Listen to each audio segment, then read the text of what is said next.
The sterile lights of a hospital ward buzz overhead.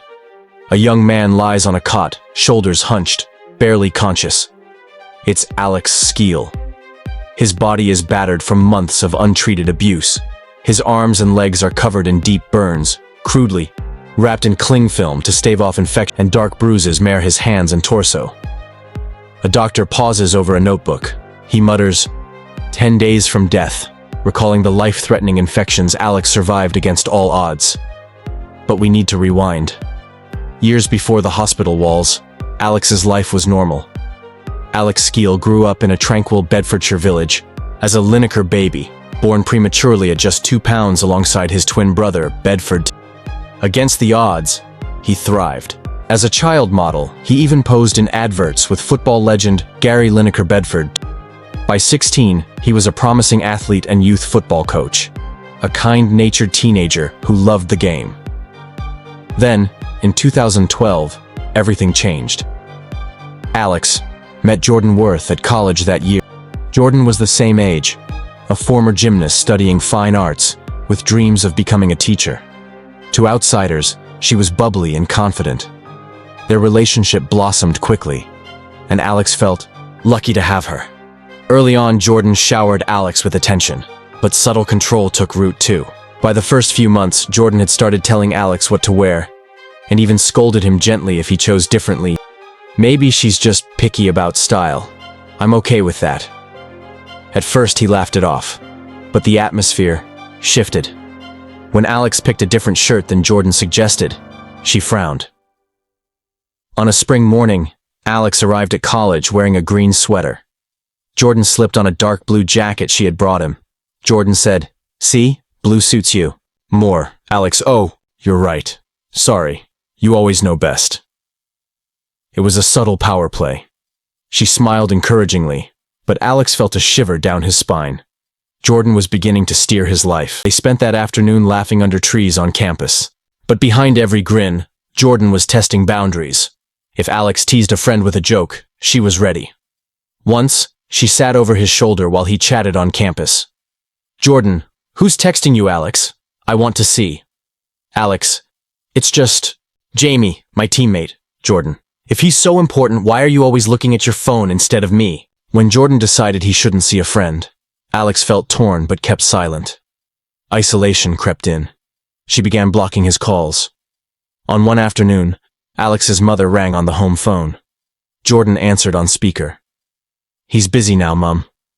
Mother, "Alex? Love, are you there? Why didn't you pick up?" Jordan, "Sorry, he's not feeling well today. Don't worry about him." Alex held back tears. Under Jordan's watch, his mother said goodbye, confused and worried. Jordan hung up. Alex realized clearly she had extinguished another lifeline to the outside world. Narrator. It grew worse. Jordan wove cruel tricks. On a bitter afternoon, she broke devastating news. Alex's beloved grandfather had died, or so Jordan said, BBC.com. Sitting him down, she spoke in a hollow voice. "Jordan, I'm so sorry. We got a message this morning. Your granddad passed away." Alex, No, that can't be." Alex tried to call family, but Jordan blocked the call. After an hour of sobbing alone, Jordan burst out laughing. The death had been a lie, a test of his love. Alex was speechless with rage and hurt. How could she do that? My grandpa was alive. She just pretended to care. Narrator. Jordan didn't stop there. She smashed Alex's mobile phone to prevent him from calling home n.wikipedia.org. When friends sent texts asking where he was, Jordan pretended to type a reply in Alex's name. Social media profiles were hijacked by her. Posts appeared on Alex's Facebook that no loving boyfriend would write. His family and friends were cut off completely. Once, Alex's mother came by unexpectedly, and Jordan answered the door. "Mother." "Alex? It's Mum." Jordan. "Sorry, I'm not here. Did you want something?" Narrator. In truth, Alex was crouched on the couch just inside. His heart raced, but he held his breath. Jordan had orchestrated a perfect lie. Narrator. Under Jordan's rule, Alex changed. He lost his spark and even his weight. She monitored his meals obsessively. She controlled what Alex ate to the point where his weight dropped to just 7 stone. A local report later noted bedfordtoday.co.uk. He would sit in silence as she rationed food to crumbs. Mornings that once started with a hearty breakfast were replaced by a dry piece of toast. Alex, I was starving. Always hungry. Jordan. That's it, Alex. Eat your vegetables, then we're done for today. Alex. I'm still hungry. Jordan. You looked happier when you were slimmer. Just trust me on this. Each day, Alex felt himself fading. He searched their cupboards late at night, but Jordan began locking food away. The nights became the hardest. Jordan banned Alex from the bedroom. For 9 months, he slept on the couch, in the living room, bbc.com. Through the thin walls he heard every sound from the bedroom upstairs, the shower running late at night, the soft click of the radio at dawn. She was separate from him in every way now. By late 2016, Jordan's subtle control had erupted into violence. Small arguments ended in bruises. One Friday night, a plate slipped from Alex's hands. Jordan exploded. She grabbed a heavy beer bottle from the kitchen counter. Alex. Jordan, wait, I'm sorry. It was an accident, Jordan. Don't you lie to me. Narrator. Her eyes flashed dangerously. Without warning, she swung the bottle at Alex's face. He ducked. The glass smashed on the counter, shards flying. Shoving him hard, Alex fell. Against the wall. His back hit it with a thud. When he tried to rise, Jordan grabbed the first thing she saw. A hammer from a toolbox. Jordan. Answer me, Alex. Alex crawled on his knees, heart pounding. Jordan raised the hammer and brought it down on the wall beside his head. A warning shot. Alex. Please, stop. She hurled the hammer through the air. Alex covered his head with his arms. It struck him squarely on the palms. Pain shot up his wrists. He screamed softly. He lay still, afraid to even breathe loudly. Jordan towered over him, chest heaving, hands shaking. For the first time, Alex was certain she could kill him. She had wanted to hurt him badly. He closed his eyes, wishing he could make it stop. When he opened them, Jordan was gone. At least, for now. The apartment was eerily quiet except for his shallow breaths. He pushed himself up using one bleeding hand. Both palms throbbed where the hammer had hit. He could feel blood flowing warm through his fingers. He stumbled to the couch and sat down gingerly, pressing on his wounds. They were deep cuts. The skin on his hands felt numb and wet with blood. Alex wrapped old t-shirts around them as makeshift bandages. There, on the cold wooden floor, Alex realized how far he'd fallen. He could even feel the weight of 5 stone leaving his frame. bbc.com. Every rib could be counted under his skin. Hunger had made him weak. Fear and tears had made him smaller. Still, he was a fraction of the teenager he once was. Alex. How did this happen? To me. Crawling to the couch, Alex drew the thin, scratchy blanket around his shoulders. His heart pounded, adrenaline still coursing through him, but exhaustion pulled him down. Every muscle ached. He allowed his knees to buckle and fell into sleep at last. In the darkness, Alex sat motionless. His breathing was shallow, each inhale, a small victory. After the beating, something inside had shifted. A thin thread of defiance. He vowed quietly to survive. His reflection in a cracked hallway mirror, hanging oddly off-kilter, showed fear and exhaustion. But he spotted a tiny flicker. Anger. The boy who once dreamed under bright stadium lights was still there, buried under bruises and pain. He reached into his pocket and pulled out a faded keychain.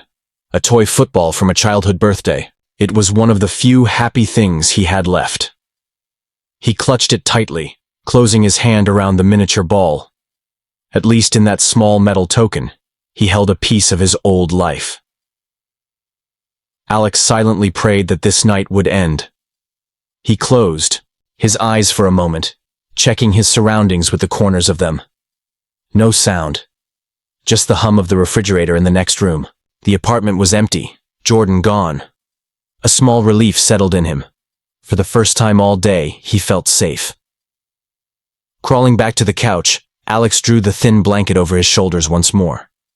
He lay there quietly, listening to his own heartbeat. The silence felt strange. He didn't dare believe it would last. Somewhere far off, a dog barked in the night. A car door clicked outside. The world was happening, but not here. Time seemed to stand still. Alex does not cry. He has cried too much already. Each breath he draws in is measured and calm. Every minute he survives is a victory. He lies there, not daring to move. Hunger gnaws at his stomach.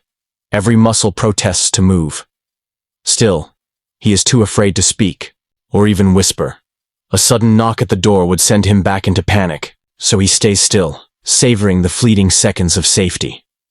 Outside, the city beyond the window is beginning to stir. Distant cars hum in the distance, and an early bird starts to chirp. The sky is a shade of fading indigo. In the flat, the old clock ticks monotonously, its steady pulse marking the endless march toward morning. Alex does not notice. He lies there, as if agreeing to never move again. Outside, the city beyond the window is beginning to stir. Distant cars hum in the distance, and an early bird starts to chirp. The sky is a shade of fading indigo. In the flat, the old clock ticks monotonously, its steady pulse marking the endless march toward morning. Alex does not notice. He lies there as if agreeing to never move again. He closes his eyes, willing this to be another endless night. In the dim light, he almost believes he is home in his own bed again, safe from everything. His breathing slows. He doesn't fight sleep much longer. A faint beam of sunlight sneaks through a crack in the curtains. Alex squints against it, but he does not open his eyes. For now, he does not want to face the new day. He has survived another night. This battle at least is won. Alex Skeel is alive. But in that quiet apartment, he is utterly alone. He takes a slow breath. His story is far from over. But at this moment he simply lies waiting for whatever comes all around him. The battered flat is silent. Crumpled blankets and food cartons litter the floor. The coffee table is sticky with spilled tea. The clock on the wall keeps ticking, relentlessly moving toward morning. Alex does not notice. He lies there, still as stone, as if he has decided never to move again. He breathes quietly, forcing himself calm. Outside, the city wakes up. He hears a distant dog barking, a car backfire. Time is marching on, but within these walls it feels suspended. Hunger gnaws at Alex's belly. Every muscle craves motion, yet he is paralyzed by fear. He lies curled on the couch, squeezing the toy football keychain tight. Jordan is gone for now, and that small fact soothes him slightly. He allows himself a brief moment of relief. Jordan is nowhere in sight. He closes his eyes, trying to hold on to this fragile respite. In the dim morning glow, he can almost imagine he's still safe in his own bed. Outside, the first glimmer of dawn breaks through the curtains. Alex opens one eye a crack, fighting the light. He sees pale sky and knows the sun will rise, and with it, he will have to face her again. But for now, he survives. One more night has passed, and so the first act of Alex's nightmare draws to a close. In the silent darkness before dawn, a battered young man prays for the morning never to come, if only to delay the inevitable agony of another day. BBC.com. The camera zooms in on Alex one last time. Bruised face turned toward the ceiling, eyes closed and tear-streaked. A single ray of morning light crosses his closed eyelids. He is battered, and he is here. Alex Skeel has made it through. Another night, a survivor clinging to hope in the darkness. Please subscribe and like my channel to support me.